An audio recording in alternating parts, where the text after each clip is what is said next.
Another week of Impact Wrestling to talk about as we get the aftermath and fallout of the Hard to Kill pay-per-view.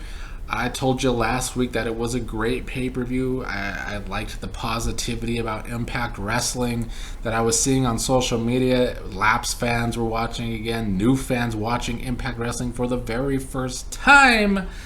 But I have to be honest, I was pretty disappointed with the first Impact after Hard to Kill. It kind of felt like a filler episode, and that's just not a good way to keep the momentum that you gained with the build to Hard to Kill and then the Hard to Kill pay-per-view itself. I kind of feel like with Impact that when they have a live pay-per-view, they build to that very well, and then when they have a taped pay-per-view coming up, their special event, it's not as energetic of a build, I guess, that I would say we're getting from Impact. I did like the opening segment where we saw Mickie James kick off the show. Her last rodeo is over. She survived it. She's not retiring. She is staying in Impact Wrestling. I do like how they set up those stakes for her at the pay-per-view.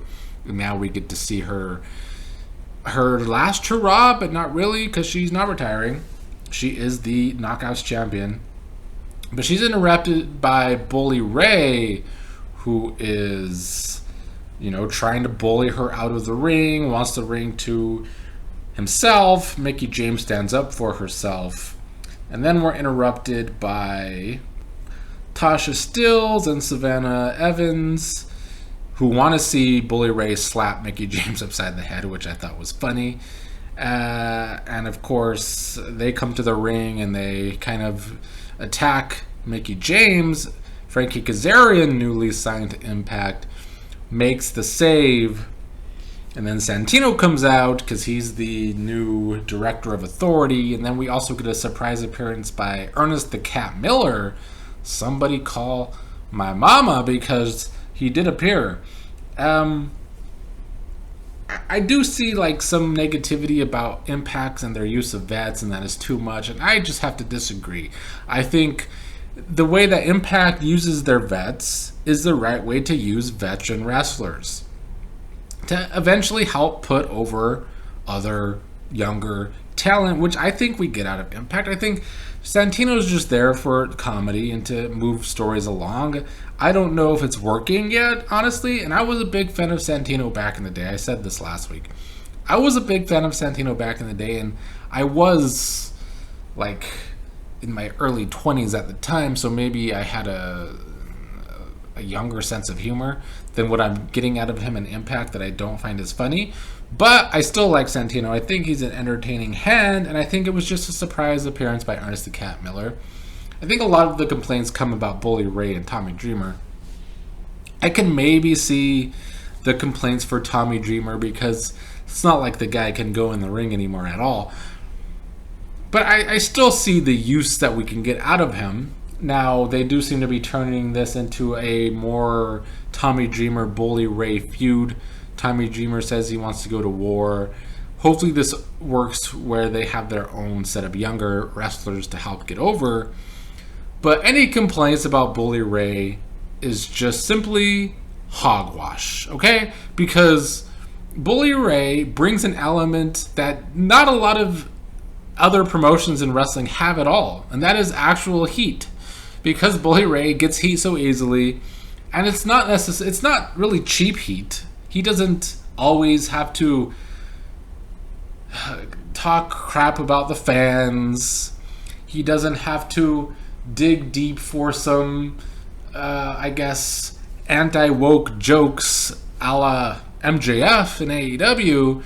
No, Bully Ray just is in character being his bully self, threatening people, and being a bully, and gets over with heat because of it.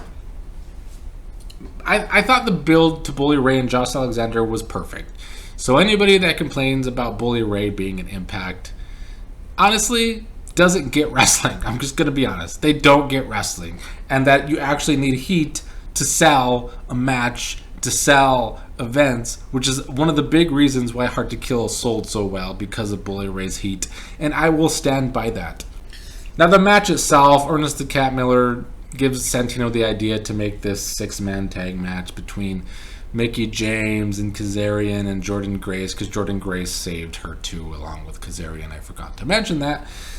And they're going up against Bully Ray, Tasha Steelz, and Savannah Evans. I thought this was a very predictable match, because I get it's because of her size. Tasha Steelz always has to take the pin, but I still hate that Impact Wrestling. Anytime a person loses a title in Impact or loses a big match, all they seem to do is job, which once again why I am not looking forward to the Mickie James Masha Slamovich match at all, because all they did was job Slamovich out over these past several weeks.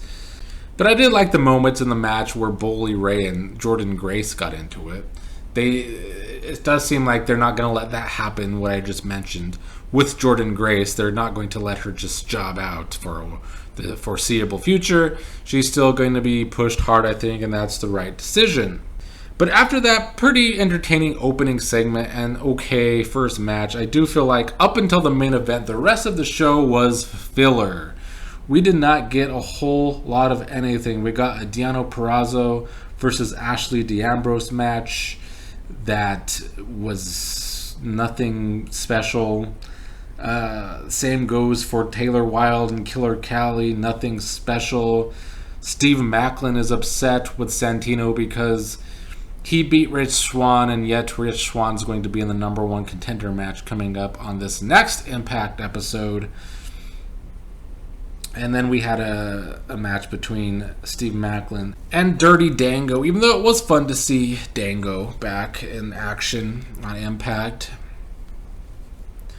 But of course, that match was going to go to Steve Maclin. And then another thing I didn't like on Impact is that even though I don't find the story very good, they have been building the story up on Impact where when it comes to Sami Callihan and the design, but instead of putting it on the main episode, they put this on their little YouTube video before Impact that I never watched because I forget about it, where it sets up that the design needs Callihan to prove himself by really trying to take out an injured Delirious, which Callihan does, but we only get the recap of that and not that actually happening on the episode.